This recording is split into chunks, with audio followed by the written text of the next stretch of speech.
Number 1. Am I the a-hole for going through my boyfriend's phone and finding things that he's doing? Me, 30, and my BF, 31 male, have been together for 3 years. We live together. Short backstory, he's a recovering addict.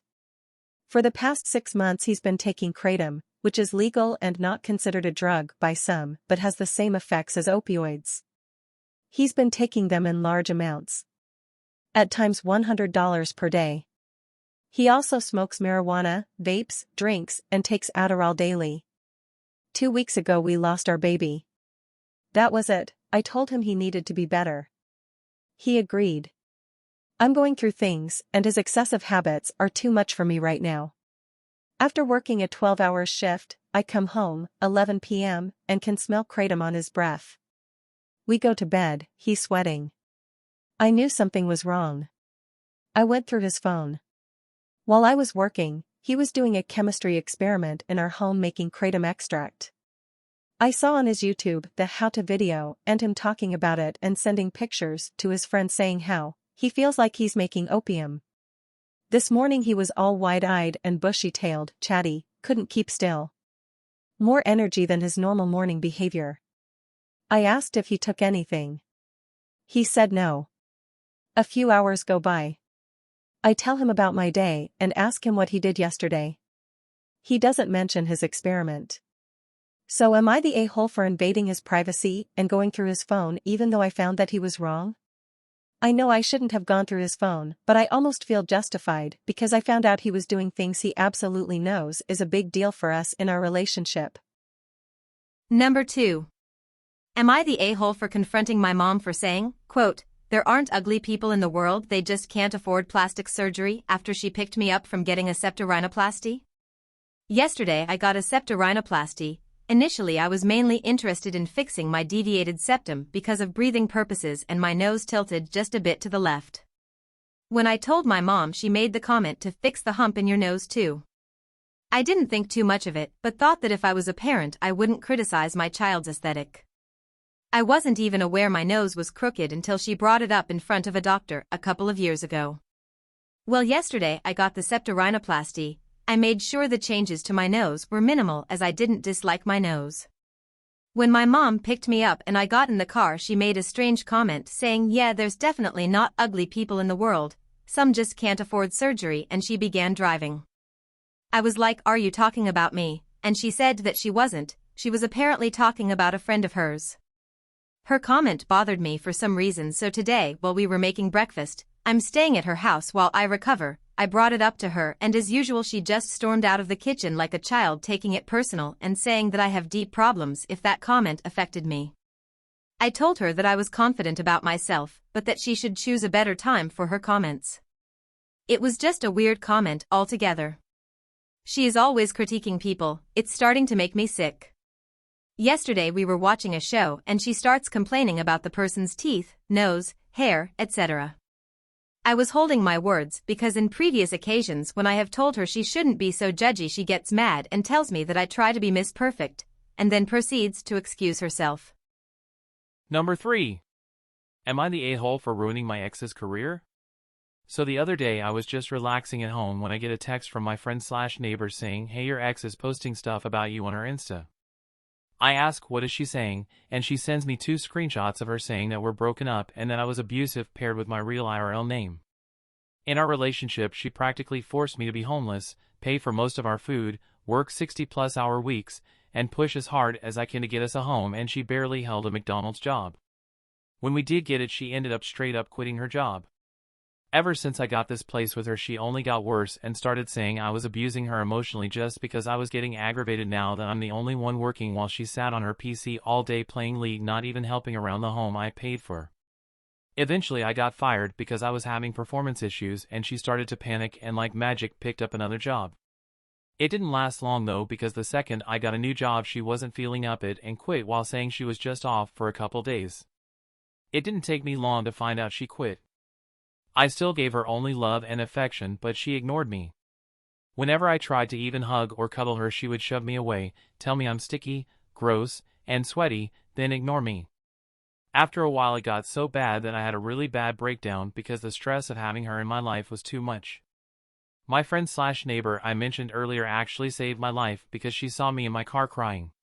That even made me realize that my drug addiction was even brought on by her. Flash forward a few months and she is setting off on a trip a state away to help her parents move, so I got to be home alone. I was excited when she came home, just for her to tell me, I'm moving to Kansas and I'm leaving you for a girl who makes more money than you, and like that my heart was shattered and she was gone literally the next day. She told me before she left though that she actually just needs a break, and we talked together and come up with an idea saying that she can come back in 3 months. 2 weeks later I've already accepted that she was gone. I got all of my tears out, and I have super good friends and family and coworkers even who helped me through, and they're why I've been completely sober for the past couple weeks. I then got the text I mentioned at the start and I wasn't too shocked. It actually barely hurt because I knew the relationship was dead, and I accepted it pretty easy as my life was already so much better from her being gone. I put up comments in her post telling people to go watch a video on my profile explaining everything. She pretty much lost 98% of her followers and 100% of her customers. She did art commissions and started calling me saying I'm ruining her life and leave her alone and that she did nothing wrong. She then blocked me when she finally watched the video herself. So am I the a-hole? Number 4. Am I the a-hole for confronting a dog poop lever while with my family? On a walk with my spouse and children, and we crossed paths with a woman with a dog. We gave polite hellos to each other and continued up separate trails that run parallel with a deep ditch between, until the one trail turns off to go around a pond. The woman was a bit ahead of us on her trail when I noticed her dog stopping to relieve itself. When it finished, she glanced our way and then quickly continued up the trail. I was annoying and disgusted that she left shit in the trail, so I yelled, "That's not cool." She yelled back, "I don't have anything to clean it up. I'm coming back for it." First, I doubt that she could find it later on as there are dead leaves all over the ground here, and second, she didn't head back towards her car to get a bag. My spouse said that I should have just ignored it, and it was awkward because we had to walk next to her until the one trail turned off. I'm just sick of entitled people leaving their dogs' messes everywhere. So am I the a-hole? Number 5. Am I the a-hole for leaving my cousins at the side of a road? I'm 18 female, staying with my aunt and her family for a month while my parents are on vacation. Her family consists of her husband and her 3 sons, 15, 14, 13. The sons do not like me. I don't know why. They had some sports thing they had to go to and my aunt asked if I could drive them. I made a face because I had plans with my friends, but I'm using my aunt's car, so it's not like I was going to say no, but the 3 boys immediately went, "She doesn't want to, Mom. Told you she doesn't care about anyone but herself." Their mom just took them aside and talked to them about I don't know what, but the boys eventually got in the car. The 15-year-old was complaining the whole time and randomly made a comment about how their mom is their mom and she's only my aunt, so I need to F off already. That pissed me off, so I stopped the car and I told him that he can walk to wherever he wants. He got off immediately, and even though I didn't say anything to the other 2, they got off as well. I was still angry, so I drove off. About 2 hours later I got a call from my aunt asking me to come home immediately. I was a little scared because my aunt has never sounded like that, and when I got home she told me that she loves me, but after what I did to her kids, she doesn't think it's wise for me to stay with them. I tried explaining that her kids have something against me which is 100% one-sided, but she said that she understands, but I was wrong for leaving them on the side of the road, especially since that specific road is known for accidents. I tried telling her that they're old enough to walk by themselves and be careful of their surroundings, but she slammed her hands on the table and said, "I'm trying so hard to not yell at you. Please stop arguing with me and understand that you were wrong and I trusted you.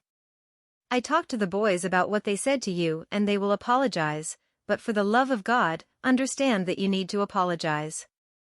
Also, regardless of if you do or don't, you're still going to stay with your grandparents." I refused to apologize and she seemed pretty disappointed. My grandparents are picking me up tomorrow morning, but the tension in the house is at a high. I really don't think I did anything wrong and that the boys were being unfair. But everyone thinks I'm the AH, and my mom called me saying that I was being entitled and need to apologize. I don't know, am I the a-hole? Number 6. Am I the a-hole for refusing to help my mom financially? I feel like a huge a-hole, but from a young age, I understood I couldn't ask my mom for anything. And I know it's entirely not her fault. Sometimes she just can't be bothered to do something for me, drive me somewhere for example, and sometimes tries her best, but then she struggles a lot financially, so I know I can't ask her at all when it's something she has to pay for. When I decided not to do the studies she wanted for me, she threw a tantrum and said I'd become a failure, homeless and other insults. Still, with hard work, I now have a decent salary.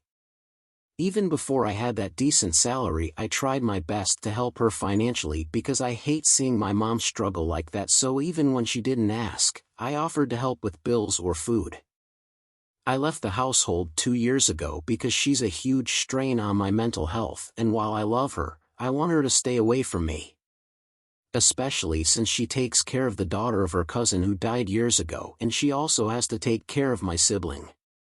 She only ever contacts me for attention or money, which annoys me. I just don't have a, quote, this person loves me enough to give me attention, end quote, type of relationship with her, so I never call her, I admit. However, I still don't want her to suffer. Last month she asked me for €400 because the son of another cousin needed money for college pre-enrollment, I think. It's real because I directly paid for the college myself. I think the parents of this guy can't afford to pay for that. I said it's okay, you don't need to pay me back. I know you can't afford that. Today she asked me for €900 for the daughter of her cousin she takes care of. It's another college expense. I refused, and I feel terrible because I know my mom has no money and I know that girl has no parents. I'm also annoyed my parents, both my dad and my mom, they are not together, never effing contact me for anything but money. I'm just their wallet, even though they spent their life calling me a failure. To the point I have no emotional attachment beyond I don't want anything bad to happen to them. They never ask anyone but me, even though I also struggle. I just got a new job that pays well, and if I had had a full month of salary, I would have paid those €900. I have savings that I could have used to pay for those €900, but I refuse to touch my savings. They are here so I always have money for the rent. I feel like an a-hole because I could have said yes and used my savings, but I also felt bitter to just be a wallet to my parents. So am I the a-hole? Number 7. Am I the a-hole for entertaining the idea that my fiancé cheated on me without any proof? I, 21 female, recently got engaged to the love of my life, 24 male. We met online during COVID and both fell in love hard and fast. We became serious when he asked me to go on a trip with him to Tennessee, where he was stationed in the Army for 4 years, and meet some of his close friends. The night before we left, he told me he loved me, and I reciprocated. The trip was amazing and I'd never felt happier. Fast forward about a year, and I was feeling snoopy and started going through his phone. For context, we both have an open phone policy with each other. We each know each other's passwords, have Face ID on each other's phones, and both agree that we are okay if the other looks through our phone. I am particularly snoopy and curious, and he's aware that I do this and has never raised any objection. Anyways, we had recently had a deep conversation during which I asked him what his biggest regret was, and he asked me mine. His was that while he was stationed in Tennessee, he started sleeping with a married woman who had children. To my knowledge, the husband of this woman never found out and the two are still married. In my fiancé's defense, that was a very dark point in his life. He was seriously depressed at the time and was drinking very heavily. We've had a lot of conversations about this part of his life, and he's done a lot of work on himself. So, having recently learned about this woman, I decided to look at the messages between her and my fiancé. To my horror, I found that he had messaged her telling her that he was going to be in TN the same night he told me he loved me for the first time. There was no response from this woman. Immediately, I confronted him about it, asking why he did this and if he had unresolved feelings for her. He said no, and that they were friends now, and he thought she might want to meet me. When I told him I found that hard to believe, he said I wouldn't understand because I had never had an adult relationship. Later he told me that he understood why I was hurt but insisted that she was just a friend and he didn't realize how this would affect me/come off to me. I decided to let it go and move on. Flash forward to now, we are living in a beautiful apartment with an amazing gym that we go to all the time. There's a couple people that I recognize and make small talk with that are always at the gym at the same time as us every day. Among them is this gorgeous model who was apparently a pageant queen. Being the snoopy person I am, I decided to stalk her socials. Here's where it gets weird. Right after my fiancé and I got engaged, like 5 days after, she posted a TikTok about how a guy who told her he was falling for her just got engaged to someone else. When I saw this, I felt my stomach drop. We both posted about our engagement on social media and both have public accounts, so it's entirely possible she could have seen that. But after thinking about it, I told myself my fiancé loves me and would never cheat on me, and there's plenty of people in the world who could have gotten engaged at the same time. However, lately my fiancé has been not wanting to go to the gym with me like we always do. He will say he's too busy or he doesn't feel like it, which is very unlike him. I finally convinced him to go with me one day. We were doing our normal workouts when this girl walks in and starts working out. Almost immediately, my fiancé tells me he doesn't feel well and he wants to leave. Since then, he's gone back to making excuses for not want to go. I feel like I'm just overthinking this whole scenario. I've gone through his phone and computer to see if there was any communication between them and I found nothing. Besides that one incident with the married woman, and these weird coincidences, he's given me no reason not to trust him. I'm completely conflicted and spiraling. I've been cheated on before when I ignored my gut out of trust and loyalty to that person and ended up being proved right. Thanks for watching. Like, share, comment, and subscribe to stay tuned for our next episode of Am I the A-Hole?